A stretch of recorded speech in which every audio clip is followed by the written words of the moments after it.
আমি তো তোমাদের আগেই বলেছিলাম তোমাদের চালতার রায়তার রেসিপিটা একদিন শেয়ার করব। তো আজকে সেই দিন, চলো আগে তাড়াতাড়ি করে ভাত বানিয়ে নিই। ভাত কিন্তু আমার হয়ে গেছে, আর ভাতের মধ্যে একটু হিংচে শাকও দিয়েছিলাম, কারণ হিংচে শাকের মাখা করে খাবো। চালতাগুলোকে সেদ্ধ করতে বসিয়ে দেবো, আর চালটা ততক্ষণে সেদ্ধ হোক, আমি ততক্ষণে একটু ছবি আঁকি। ছেলেকে যেহেতু ছবি আঁকানো শেখাই, তাই ওইটা দেখে দেখে আমারও কিছুটা প্র্যাকটিস হয়েছে। তাই আমি ভাবলাম এঁকে দেখি তো আমি পারি কিনা, কেমন এঁকেছি জানিও। তারপরে স্নান করে এলাম, স্নান করে এসে মুখে কিছু না মাখলে আমার আবার ভালো লাগে না। তাই মুখে মাখা যখন অভ্যাস করেছি, তাই সানস্ক্রিনটা একটু মুখে লাগিয়ে নিলাম।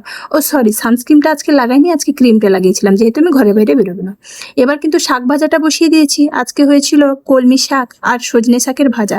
সজনে শাকটা খেলে নাকি শরীরের পক্ষে খুবই ভালো, তাই ছেলেকে আমি যখন তখন সজনে শাকের ভাজা খাওয়াই, কারণ ছেলেও সজনে শাকের ভাজা খেতে খুবই ভালোবাসে। শাক ভাজা হয়ে গেছে, একটু এবার বড়িও একে একে ভেজে নিতে নামিয়ে হবে, নিই। কারণ আজকে হিংচে শাকের মাখা করব, তাই বড়ি না ভাজলে কেমন একটা লাগে।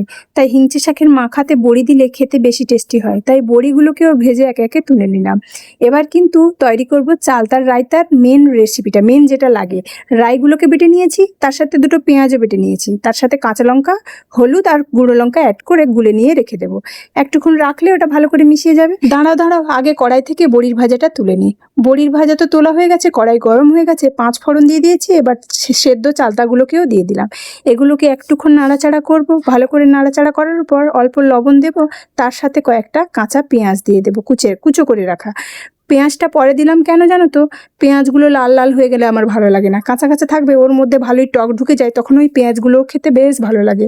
আর যারা টক খেতে ভালোবাসো তারা এরকমটা অবশ্যই করে দেখো, ভীষণই টেস্টি লাগে। ভাজা করার দরকার নেই, অল্প একটু ভাজা ভাজা মতো করলেই তারপরে গুলে রাখা পেস্টটা দিয়ে দিও। গুলে রাখা পেস্টটা দিয়ে দেওয়ার পর অল্প একটু জলও দিতে হবে, কারণ এইটুকুতে তো আর হয় না, একদম শুকিয়ে যাবে।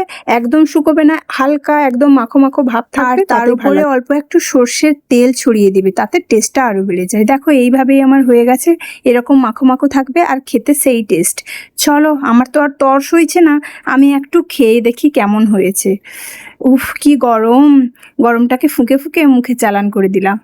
ওহো, কি টেস্ট আর কি টক! মানে বেশি টকও না, মানে বলতে গেলে এক প্রকার দারুণ হয়েছে। যাই হোক, ভিডিওটা কেমন লাগলো তোমরা অবশ্যই কমেন্ট বক্সে জানিয়ে যেও। আর যদি ভালো লেগে থাকে লাইক কমেন্ট করে অবশ্যই আমার পাশে থেকো। পরবর্তী ভিডিও দেখতে হলে পেজটাকে ফলো করে যেতে ভুলে যেও না কিন্তু। Tata guys.